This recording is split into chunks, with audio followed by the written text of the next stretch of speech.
Welcome to the Wednesday edition of Dolphins in Depth, a podcast provided to you by the Miami Herald. I am Miami Herald columnist Omar Kelly.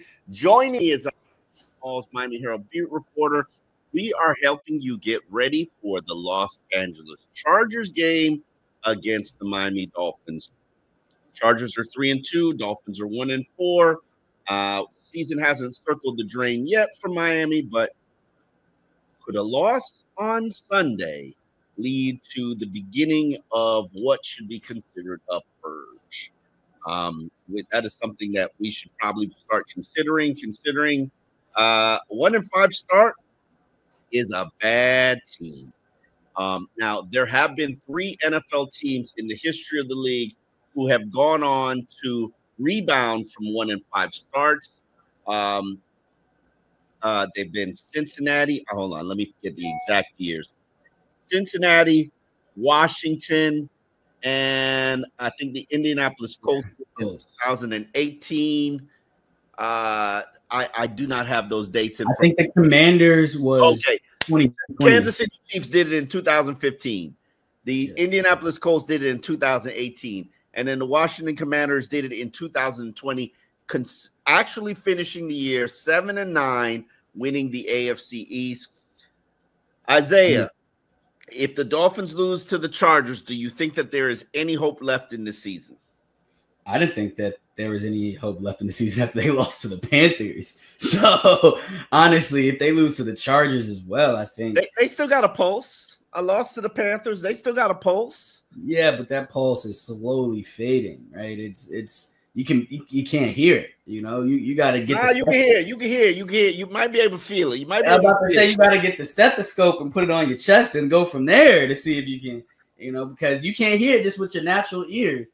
I will tell you, I've been covering this team for 18 years. I don't go back as far as Nick Saban or Dave Wanstead as some of my peers do, but there is a point where you realize the team has quit on their coaching staff. Yes. We are officially not at that point as of yet. Mm-hmm. But there gets up to a point where if a coaching staff hasn't produced a game plan that the players believe in, or the players start to lose hope and belief and confidence in the coaching staff, you have to tell me something is going to work and then it work for me to have belief and hope. Of course. If you continue to tell me the run game issues are on us and we're not doing it, you can show me as much film as you want to. But if nothing changes about your run game issues, because we've been talking about it for 4 weeks now, if nothing changes or you do not make the necessary changes, players will eventually check out. Yeah, and I don't think that necessary, to your point, I don't think that is happened yet, right? Guys are still very effusive, right? They're still praising the coaches. It hasn't gotten to a point where it's like, nah, like, screw them, we're about to do our own thing, right? I don't think it's gotten there yet. But just from me, on the outside looking in, I don't necessarily see a path out, just because, I mean, like I could see it in terms of like, okay, we could go game by game and say like, okay, they could beat this team, they could, but like my personal belief is that I do not see a path out. Just okay, hold on. Let me provide you a path. Let's live in a hypothetical, since you want to go into that realm. Mm-hmm. Los Angeles Chargers do not have their 2 starting tackles. They're on their third backup running back. You say the young man's name again? Because Hassan Haskins. It'll probably be between Kamani Vidal and Hassan Haskins, with Hassan Haskins probably getting the edge.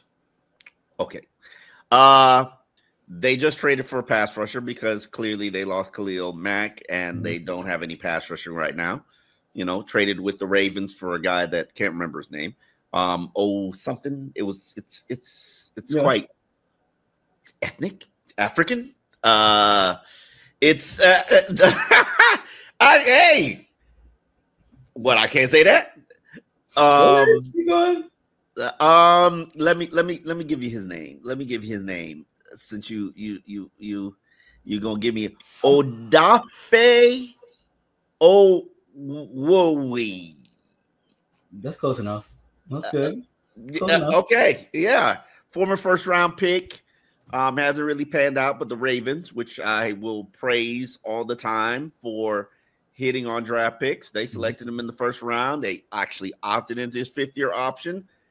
Brother to brother trade. You know, hey, you need a pass rusher? Let me help you out, homie. So they got enough issues over there in Baltimore. yeah, they got a lot of issues over there in Baltimore. So you can technically beat the Chargers. Next week, Cleveland Browns. Not a very hard team to beat. Now, you could lose the Cleveland Browns as well. I was gonna say, like, the Cleveland Browns have probably one of the better defenses that they'll probably face this year, to be honest. So I mean, no better defense. I'm just saying. Shoot. Snoop Huntley beat the Cleveland Browns. Then you got the Indianapolis Colts. No, I'm sorry. Then you got the Atlanta Falcons. I ain't scared of Michael Penix. Like Michael Penix, not scared of Michael Penix. That's fair. Then you got injury decimated Baltimore Ravens. Let's say on a bad end, you can go 2-4. That would pretty much solidify that you're not going to be a winning team. But on the good end, you could go 4-4. Now, you'd have to start establishing the run game, shore up your offensive line, start stopping the run, start getting quarterbacks down, start creating turnovers, and basically all the things that they failed to show us through the first 5 games of the season. They're just going to have a dramatic turnaround. It's a process. It's a process. Hey, Mike McDaniel went from 2-6 last year to 6-3. It can happen. I mean, it can happen. I would like to contend that I believe that schedule was a tiny bit easier than it was than the one this year. Does this schedule get any easier during this 4-game stretch? No, it doesn't. That's what I'm saying. I'm saying last year's schedule was a little bit easier than this one. I personally think so. Besides, obviously, like, you're banking on the injuries when it comes to the Ravens, right? Yeah. Like, because if Lamar Jackson suits up, you got problems. Yeah. Exactly, right? So you're banking on the injuries there, and then outside of that, look, like, let's go one by one, right? In terms of who else they'd have to be, right? You said all those people. Then right after, who comes into town right after that, or where you go right after that? Buffalo Bills. We just showed you we 1 quarter we 1 quarter away, 1 play away from Buffalo. Sure, that's the narrative that we got that 1 play. Okay. Hey, Trevor Lawrence just beat them. That's real. Look, I think it's possible, but also Trevor Lawrence has a much better defense right now than they had. That defense has created turnovers every single game. Right, the pick 6 was the reason they won that game, a 99-yard pick 6. Let's be honest, right? We can give Trevor Lawrence as much credit as we can, as you want, with the tripping and getting up and running in end zone, because that was a very impressive play. I've never seen that before at any level, specifically the highest level of football, right? So that's impressive, right? But they won that game because of the 99-yard pick 6. Because when's the last time you saw Pat Mahomes not get to right there and not convert? Usually he's very good at those situations. But as Devin Lloyd, and as he said, like, they really faked them out. They simulated pressure, dropped out of it. It was a brilliant play call. But okay, so after the Bills, you got the Commanders, right? Commanders are going to be healthy. That's an out. You think maybe not? No. Jaden Daniels played on Sunday. They'll be okay. And he's got a month to suffer a concussion. I got time. I got nothing but time. See, this is the point that we're at now. You're wishing ill on other teams in order to help. I'm saying it could happen. You just said that. Yes, but you invited this. I can't project a month from now. Dolphins can lose Jordan Brooks or Zach Sealer at any point during the month. So, we're dark. I don't. This is football. Players go down.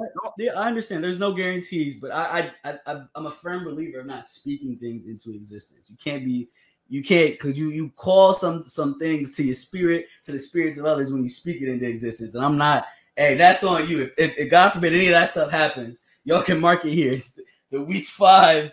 Okay. I need lotto tickets too. Like I'm just, I shouldn't have named people. I apologize, but injuries happen. Happen. Yes. You will lose 8 players per season, and that's just the reality of it. But New Orleans, the Jets, Pittsburgh, Bengals. That's not that treacherous. That's not that hard. That's doable. Yeah, you finish the season with New England and Tampa Bay. I mean, New England and Tampa Bay. But listen, is this team good? No. Yeah, I was about to say no, they're not. Are they horrendous? They shouldn't be. Yeah. Are they close to getting horrendous? Probably. I was going to say they're closer to getting horrendous. But can they play better and recover and get on their feet and start running? Yeah, it can happen. It can happen. As long as you got Tua, you got a chance. I'm just saying. Okay. It can happen. Okay. I mean, like, all right, that's one reality. But in this reality, Tua and the defense shows up, you got a chance. Yeah, you're right. But I think the biggest issue has been one, the defense hasn't showed up. Tua's played a lot better as of recently. Like if you take out that one game from Indianapolis, yes. Yeah. You take out the Indianapolis game, like he has like 108 passer rating, thrown 2 interceptions, right? To I believe 9 touchdowns, I believe, right? So it's significant, right? Like that one game kind of like killed his. Tua does what he does. But I say all that to say, like, you say you're talking about this team as if like everything that you've seen, right? It just doesn't matter, right? Like they're gonna magically improve. I think now it's time for a little bit of dose of reality. Like after you lose to the Panthers, after the Los Angeles Chargers, then you can no longer live in delusion. Then you cannot. Why are you waiting until Sunday? I feel like you're prolonging the. I think home games put you in your best element, give you your best chance. It's going to be week 2 of playing without Tyreek. Maybe the offensive line's developing some chemistry. Maybe you make some changes on the defensive line. One thing that's very interesting to me and will probably impact the outcome of the game is there is going to be a change of the inside linebacker and the green dot player. Terrell Dobson is in concussion protocol. History and common sense has told me a linebacker is not the player to rush back onto the field after he suffers a concussion. So we will more than likely not see Terrell Dobson in this next upcoming game. Linebackers, they play like this. You're not gonna rush him onto the field. If it was a cornerback, maybe. A wide receiver, maybe. Yep. Linebacker, nah. You're not gonna rush him back onto the field. So that means that KJ Britt or Willie Gay are going to have the opportunity to serve as maybe the green dot player, but also take and handle that workload. Now, who would you be going with, Isaiah? It's interesting because I think Willie Gay has shown that he's a little bit better in coverage, right, than KJ Britt. However, this team's biggest issue right now is stopping the run, right? And so if that's the case, you kind of got to give it to KJ, right? But at the same time, if you want to just get your best players out there, right? The guys that have just been balling the best, right? Mm-hmm. Obviously, Willie hasn't had that opportunity that he, did in training camp where we saw some very clear revelations where it's like, yo, like, how are you keeping this guy off the field, right? So I think it ultimately comes down to who do you trust with the green dot, right? Because I've been a proponent of giving it to Minkah, right? And I know we had this conversation a little bit earlier that Minkah isn't the biggest talker, right? So you want to give it to a guy that is actually communicative, that can actually speak and all that stuff, right? However, I think it's important to give the green dot, this is a personal thing, to the guy that you think is the best player, the best leader, the best player. It might sometimes not be the best leader, but I think it's important to give it to the guy that is the best, who understands everything, right? Let me I hear what you're saying. It's a destination that I'm not opposed to. However, I shall point out to you that Minkah is going to probably have to play the nickel position because you just lost Cornell Armstrong. Mm-hmm. None of your cornerbacks are really experienced nickels. Minkah does know how to play the nickel. He actually replaced Cornell Armstrong the last game, or maybe it was a game plan because I actually saw him start early in the game at nickel. Then that means you're relying on your safeties that I can't argue. I can't tell you that you've had good safety play. It's okay. Every phase of the defense has to get better. So it's not a point of just blaming it on one person. But do I want to give Minkah the green dot and have him be responsible for calling the defense while he's playing two positions and probably needs to worry and struggle with following the slot receiver? It's just now, in fairness, Jordan Brooks doesn't own it. Yeah. It's not something that he plays well with. He likes to go into games, and he's been on record and say, I just want to worry about my job, my assignment, and go. Yeah, that's right. Read my keys and go. So it's now Willie Gay told me that he has done it once. KJ Britt does not have experience doing it in the NFL because he had Levante Davis to play next to. So we'll do it. Yeah. I don't know. Mike McDaniel says it will come down to who performs the best during the week. I think it's really game plan specific. Britt probably plays on the early downs, while Willie Gay maybe comes onto the field on passing downs. Willie Gay's right now their dime linebacker. It's interesting how they utilize him, but truthfully speaking, there isn't a single package on the Miami Dolphins that's good, and that's everybody's fault. Miami Dolphins defense, let me be more specific, and that's everybody's fault. So, and primarily it's Anthony Weaver's fault. Like, people don't realize, I don't even know if we should be asking Mike McDaniel defensive questions because, like, I know he's the head coach, but let's be real about this day and age of football. Everybody's a specialist, and Mike knows what's going on defense. Of course. But is it really his expertise or specialty? It's not. So we're going to talk to Anthony Weaver tomorrow, and hopefully we get some clues as opposed to what is going on. I know a lot of finger pointing has been going on to Kenneth Grant. He's not been good. Yeah. But Jordan Phillips has also not been good. I made the point of saying to Mike McDaniel today, have you considered trying Zeke Biggers? Because to me, I think the primary issue, especially in a 3-4 defense, is you've got to have a nose tackle who will be able to take on two. Yeah. Either he's able to take on two, or if you don't give him one, he's pushing the pocket into the quarterback, especially on passing downs. Mike specifically mentioned or insinuated that Zeke Biggers is solid against the run, but not doing well against the pass. And you can't be a one-dimensional player in that situation. Now, I would argue to you, what is Kenneth Grant doing against pass? What is Jordan Phillips doing against pass? But that's besides the point. The problem I see is there is just no easy fix or easy solution, especially with what's on this roster. So, and that's why I'm kind of confused why you're living in La La Land talking about, well, they can turn it around and blah blah blah. They can turn it around. I think anything is possible, right?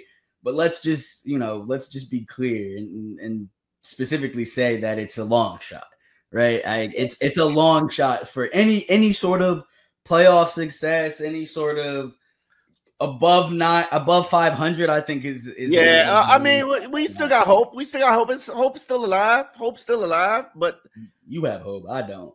It's not looking good right now. You lose to the Chargers. It's definitely not looking good. Again, I think that the Panthers. Sometimes it takes just one player to get you hot. I hear you, but I think what I specifically didn't like about the Panthers' loss, and I said this on the last podcast, is that it felt like this team thought that they had more time left, right? And not in the sense that like they physically thought there was more time left on the clock, but they were playing lackadaisically, right? As if like, oh, we're going to get another crack at it. It's the Panthers. Oh, we're going to get another crack at it. It's the Panthers. Oh, we're going to get another crack at it. It's the Panthers, right? When in reality, this is the NFL. Any given Sunday, someone could, show you who they are, right? And last Sunday was very clearly Rico Dowdle's day, right? The game of his life, career game, right?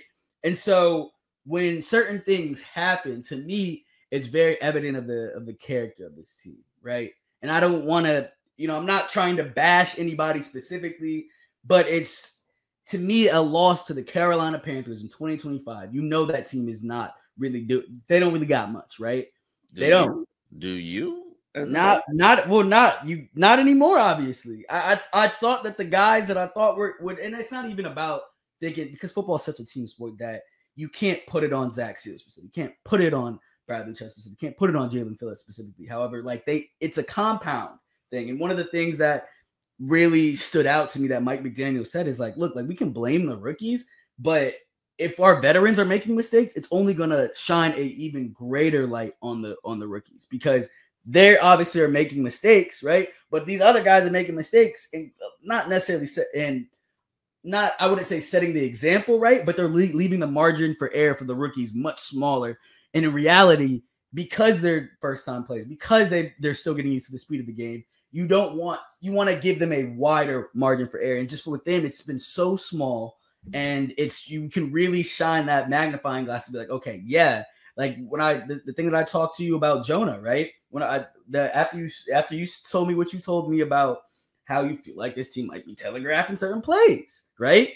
I just, after you said that, and I'm scrolling through Twitter, I see that there's one play that Jonah specifically is pulling, and you could see his entire leg is pointed in that direction, basically telling the defense, hey, this is where I'm going, right? And so, again, I'm not trying to harp too much on the rookies, but I'm just saying that, because this way that this roster has been constructed, it leaves very, very slim margin for error for these guys. I mean, and these are the errors that you're making that it adds up after a while. My policy, I'm not critical on rookies till week 8. I haven't interviewed Kenneth Grant probably since training camp. I'm not going to sit there because I'm not a person where I could ask you cupcake questions and, oh, why is this happening the way that it's happening? Bro, you suck. What's going on? How do you not get into a mental hole? And mid-season, there's room for that because there's been 8 games. There's been a body of work. He's got film. Hopefully he's pouring into the film. I loved what Minkah Fitzpatrick said. Yeah.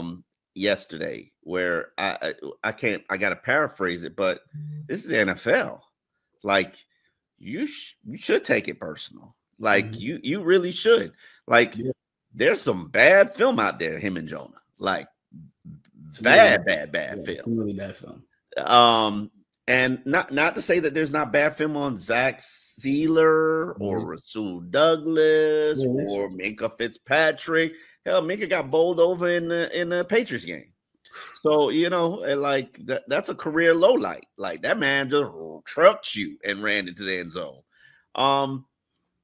But it's about how you respond. It's not necessarily about, as Darren Waller says, the infamous Darren Waller. I would rap his rap lyrics, but I forget them right now. It's not the money, the man who got all the money. And I don't look up to the man who got all the money in SHIT. For me, I like to see how he responds when adversity hit. Something like that. Yeah. I mean, but adversity been hitting and they've been clobbing you over the head. Since week 1. I feel like they've been facing adversity since week 1, right? And if they ain't found training camp, off season, OTAs. That's right. That's true. Yo, university been knocking. You ain't been answering. You've been acting like they Jehovah's Witness. Like, like you gotta respond. You gotta like. No, I hear you. I'm right there with you. It's been a little bit disappointing to watch this team as of late because, like, as media, I don't think people realize it outside of maybe the players themselves and the fans who've been supporting this team for God knows how long. Like, we are next in line in terms of wanting to see them succeed, just because the amount of time we invest going to the facility, talking to the players, right, and trying to paint a accurate picture of this team. The staff at the facility. Well, yes. Outside of everybody that gets paid by Stephen Ross, right? Yeah. Like, and the fans, right, who buy the tickets. We do better when they do well. When they don't do well, people check out. People know why the podcast. You don't read the stories. You don't read the stories. So we want this team to do well. Yeah. I don't want to be irrelevant. Yeah. But, you know, I have covered the Dolphins for 2 decades, so I am where I am. On that note, let's talk about some of the injuries. We mentioned Cornell Armstrong is out. The Dolphins signed safety Jordan Colbert to the active roster. I think that is a contributing factor to special teams because they certainly need special teams help with Jordan Colbert going out. I mean, with Cornell Armstrong going out. Also, losing a nickel. That means your top 2 nickels are now Minkah Fitzpatrick and Ife Melifonwu. I don't necessarily know how I feel about this, but we are where we are until Jason Marshall comes back. When that is, we don't know. Storm Duck is back today, practiced. That's a step in the right direction. Storm doesn't play nickel or hasn't played nickel. I mean, Jason Marshall didn't play nickel until he played nickel. I was going to say, on that front, I actually talked to Storm a little bit today about if he has experience playing nickel. And he said he has in the past. Obviously, he hasn't done it at this level. But he said that the way that they train for, you know, just this season in general, that they sometimes do a little bit of cross training. I don't know how accurate that is, but this is just what he told me. So there is, I say that to say there is some experience, I'm sure that he had. That I don't know how it's going to look, but I'm just, you know, this is what he told me today. That was one of the first questions that came up off my mind after. How you doing? You feel good? How was practice? Okay, can you play nickel? I think that should be everybody needs to be playing nickel at this point. Ethan Bonner, he's back from his hamstring injury. Can you play nickel, Ethan? We've seen Ethan was in the starting lineup before, you know, things went left with him from an injury standpoint. Also back is Kendall Sheffield, who oddly enough was a starter before he suffered an injury that landed him injury settlement. You have to basically be out for however long it would take for your injury to heal. The Dolphins paid him that. Obviously, the time has expired, so now they signed him to the practice squad. It'll be interesting to see if he gets elevated, how much he contributes, because this was a guy who was a starter from OTAs on. So we'll know more about. We should definitely say that he was a starter on the boundary specifically. We are not sure if he has nickel experience, and that's something that I guess we can try to get for you guys very soon because when we saw the signing, it was like, why are they adding a boundary corner to the roster?